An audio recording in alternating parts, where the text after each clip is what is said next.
Cathy Engelbert lets Dan Patrick know, "Oh, sorry, Dan. I meant to text you 2 hours ago, but I'm not allowed to do your show anymore."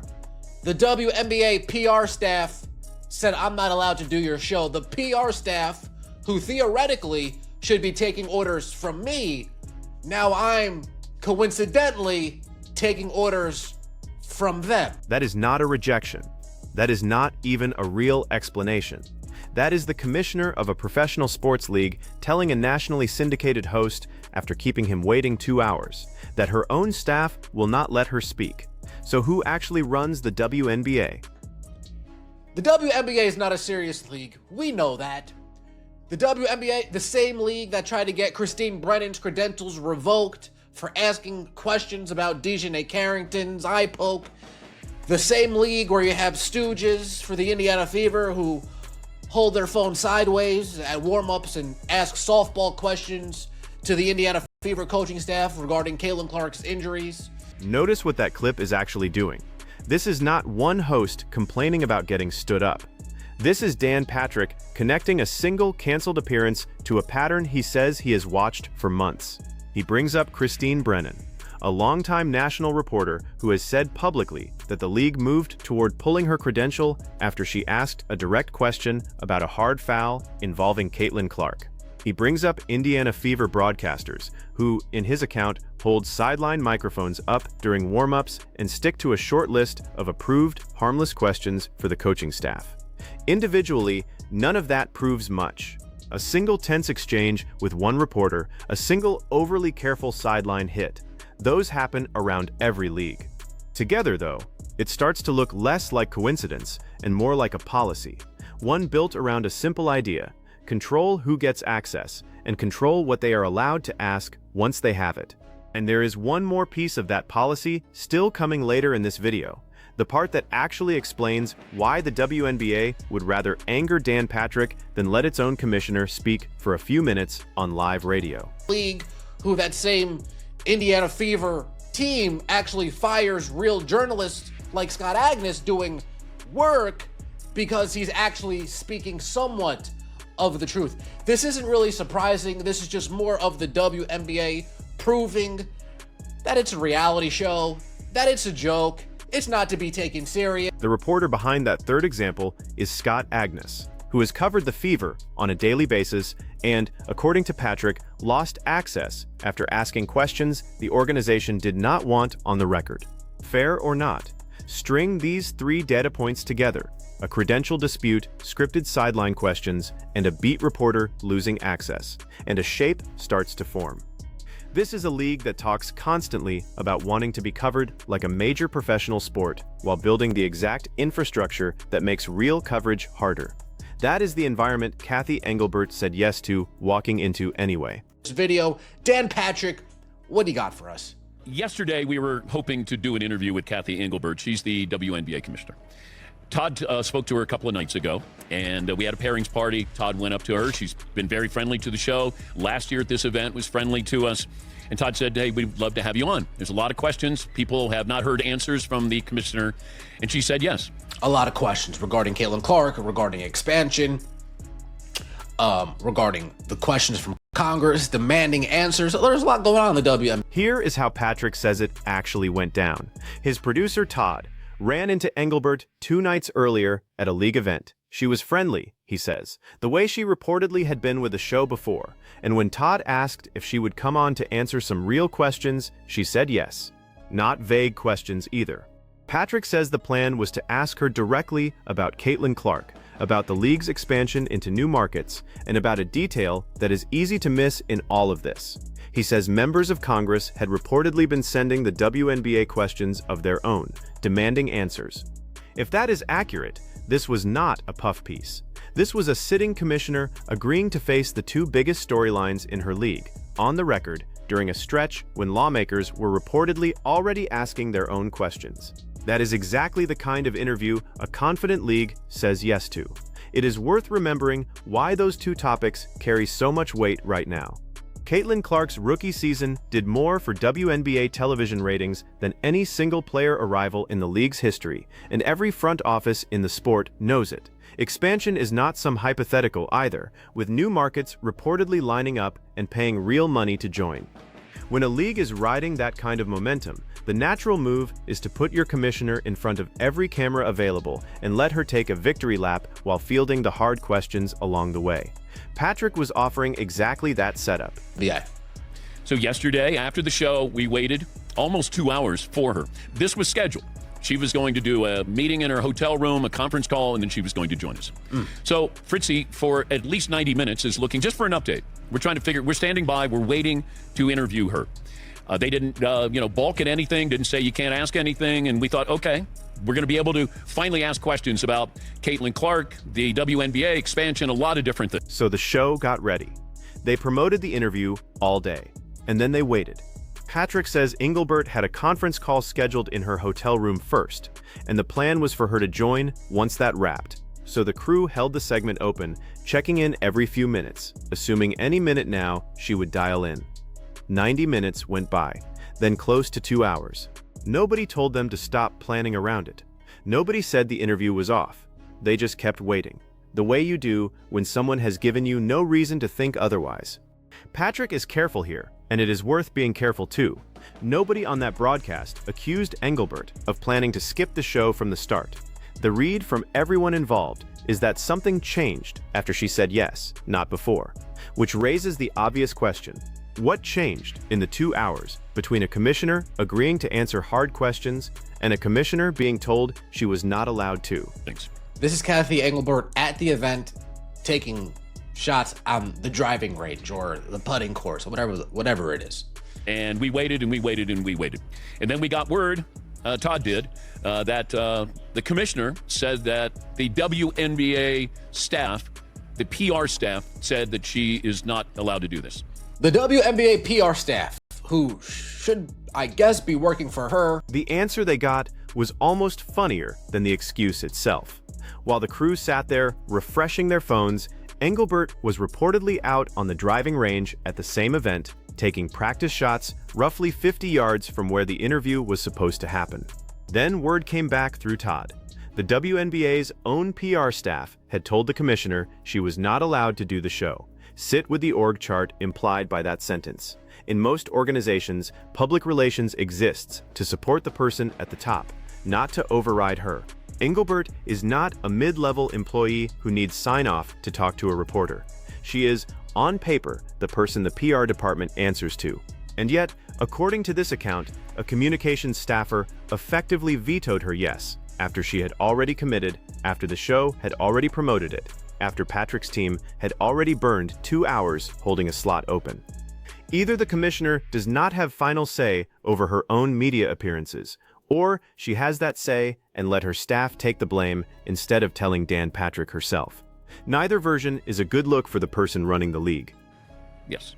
Not allowed. You're not allowed tough questions in the WNBA, Dan. You're not allowed to ask anybody tough questions. Players, coaches, staff, not allowed to ask any of them tough questions. You know, we see that with the Indiana Fever. They have whoever that is standing. Hey, you can ask a question. You can't ask a question. That's going to be a hard question. You can't ask a question. So that's how it is in the WNBA. It's all soft, Dan.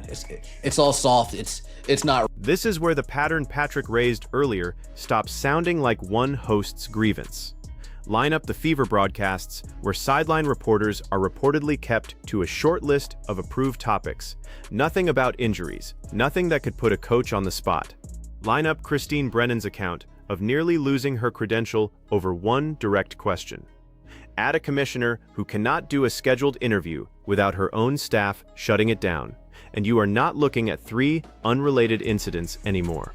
You are looking at one operating principle applied at every level of the league. Control the questions or make sure they never get asked. Fans have noticed this too. Clips of reporters getting cut off, or of broadcasts steering hard around injury news, tend to travel fast online precisely because they confirm what a chunk of the audience already suspects, that access to this league is managed more tightly than access to leagues with far bigger television deals and far more on the line. Compare that to how the NBA usually handles a similar mess. A coach gets fined for ripping the officials. A star player says something controversial after a loss, and the league lets it play out in the press for a news cycle or two because the attention, even the negative kind, keeps people talking. The WNBA's instinct here ran the opposite direction, and that instinct is what fans keep flagging online every time a clip like this circulates. That reputation is not free. It costs a league credibility exactly when it is trying to convince new cities, new sponsors, and new broadcast partners that it is worth taking seriously. So it's just disappointing. Go back to when the Caitlin Clark incident happened. We reached out to the WNBA all morning long. We needed, just give us a comment. Does anybody have a comment on this? Is anybody there at the office? We couldn't get a hold of anybody. So Paulie, during the show, is trying to track down somebody so we can at least let the WNBA have their say, have their voice, get out in front of this. We're just trying to be a journalist here. That's all. We're just trying to ask questions. Patrick brings up one more example worth slowing down for, because it lines up almost exactly with what just happened to him. He says that after an on-court incident involving Caitlin Clark earlier in the season, his show spent an entire morning trying to get anyone at the league office to respond. Just a basic comment on the record, acknowledging what fans had already watched happen. He says they could not get a single person to pick up the phone. Not a denial, not a defense, just silence, while a producer spent the show trying to track someone down. If members of Congress really were sending the league formal questions during this same stretch, as Patrick claims, that silence gets harder to explain away as one overwhelmed press office having a bad day. A league under that kind of scrutiny usually does one of two things. It gets ahead of the story with its own message, or it disappears and hopes the news cycle moves on before anyone official has to answer for it. Based on everything in this account, the WNBA chose the second option twice, first with Caitlin Clark, then again with its own commissioner. That is not bad luck. That is a pattern with a name, and the name is avoidance. So they don't even have the ability to prep Cathy Engelbert properly on how to respond to certain questions. There's dumb, dumber, and dumbest, all three of them sitting in the room, and none of them, between the 16 IQ points among them, can formulate what Dan's possible questions would be, or even take it a step further, imagine what the correct answer or the politically correct answer should be to help protect the league. Here is the part of this that should actually bother you more than the snub itself. Patrick does not just say the PR staff blocked the interview. He says, in his own words, that whoever made that call did not even have the ability to prepare Engelbert properly for the questions she would have faced. Not because the questions were unfair. He is blunt about that, calling them tough but fair. The same category of question he says he asks the commissioners of baseball and the NBA and gets straight answers to. The issue, as he frames it, is that the WNBA's communications operation could not sit down and simply anticipate what a reasonable interviewer would ask about Caitlin Clark, about expansion, or about a congressional inquiry, and could not draft a single defensible answer to any of it. If that reading holds up, this was not a strategic decision to protect the league. It was a decision to hide the fact that nobody in the building had a plan. That distinction matters because a strategic no comment tells you a league is managing its message. A panicked no comment tells you a league does not have one to manage.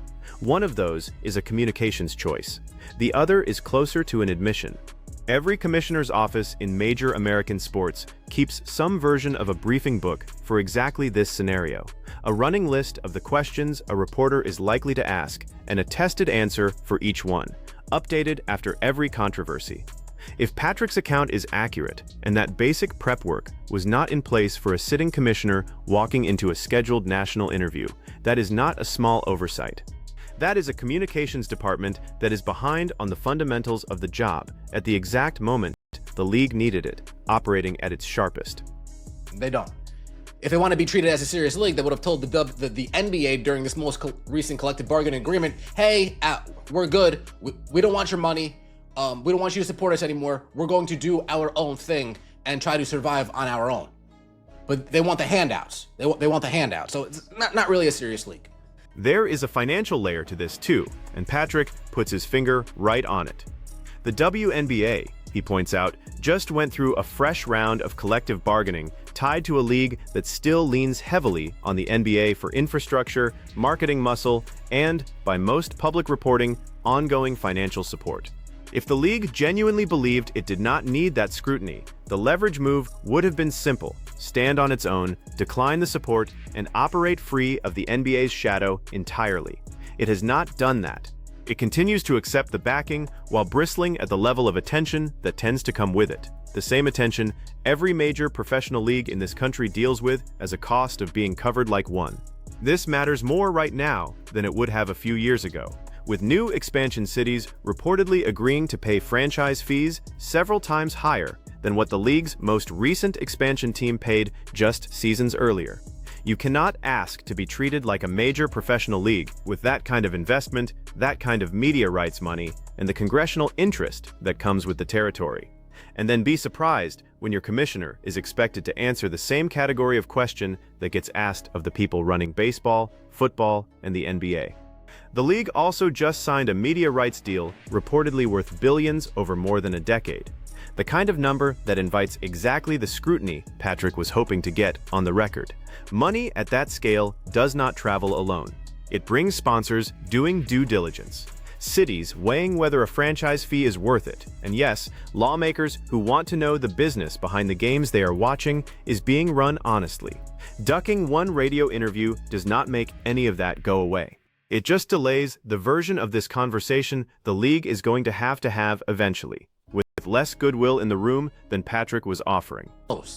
They don't understand that not showing up and having Dan come out and give a response like this is far worse than Cathy Engelbert actually showing face and getting dragged through the mud answering tough questions. There's no honorability in the WNBA. I have no problem if he doesn't want to come on. But if he said to me, hey, no honorability, nothing honorable, correct me from chat. Correct me in the comments. I'll come on tomorrow, and then all of a sudden he says the NFL PR department said I shouldn't do it. Like, and she's 50 yards away. She's hitting practice shots out of the bunker. Damn. That image is the one that is going to follow this story around. The commissioner of the league, mid-swing on a golf course, roughly 50 yards from a live interview her own office had already agreed to, and then blocked. Patrick's larger point is worth taking seriously, even if you do not love his delivery. Turning down an interview is a normal, defensible choice for any public figure. Being seen enjoying yourself at the same event while your team leaves a national host, sitting with no explanation, is a different problem entirely. Because now the story is not just about a scheduling conflict. It is about what the commissioner appeared to be doing while her staff handled the fallout for her. Silence from a spokesperson reads as normal caution.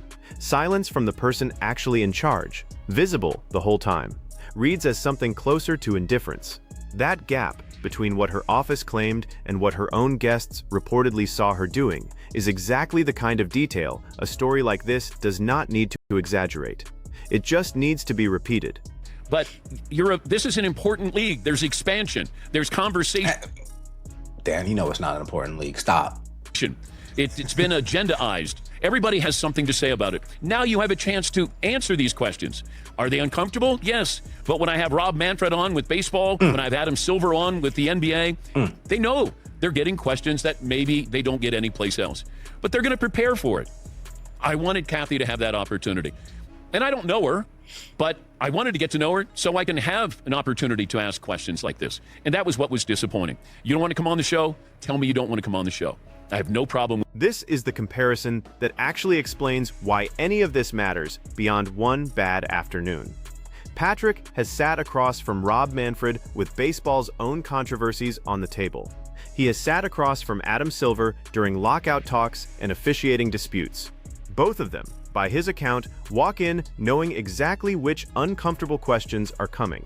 And they answer them anyway, because in professional sports, a commissioner who ducks scrutiny reads as weaker than one who takes the hit and moves on. That is the standard the WNBA is being measured against, whether the league likes it or not. And it is the standard Patrick says he genuinely wanted to extend to Engelbert, someone he says he had never even interviewed before this. He is explicit that a clean no would have been fine. What actually happened, a yes followed by 2 hours of silence, followed by a canceled slot blamed on staff, is the version that cost the most. And here, finally, is the answer this video has been building toward. The WNBA did not skip this interview to dodge one uncomfortable segment.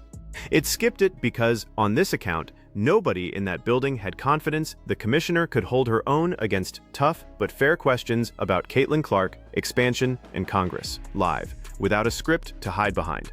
That is not really a public relations problem. That is a leadership problem wearing a public relations excuse. And it is a strange one to have in a season when almost everything else about the league's business is trending up because it suggests the growth has outpaced the operation built to represent it in public. Yeah. Damn! WNBA is getting crushed. This league's not serious. Cathy Engelbert's the worst, not a business. Women have zero respect for anything or anyone outside of their own prideful orbit. They have no accountability for their actions or lack thereof. They are evil, small-minded, petty individuals that shouldn't be in charge of a lemonade stand. Yeah. Her chucking it in the background during the segment is chef's kiss. The WNBA is a complete joke. She's an embarrassment. Yeah, it's all an embarrassment. By the end of the segment, neither host is softening any of it. They call the whole sequence embarrassing, and it is hard to disagree once you line it all up. A yes, 2 hours of dead air, a staffer's veto, and a commissioner reportedly visible the entire time, just not to the people she had agreed to talk to. None of this erases what is actually working for the WNBA right now. Caitlin Clark's impact on the league, the expansion cities lining up to pay real money for a franchise, the television numbers that keep climbing, all of that is genuine momentum. Which is exactly why a moment like this stands out instead of blending in. A league with this much going for it does not need to hide its own commissioner from 2 hours of fair questions. Patrick has made clear the invitation is still open. And with All-Star Weekend and the rest of the expansion rollout still ahead this season, Engelbert is going to face a camera again soon, whether her PR staff schedules it or not.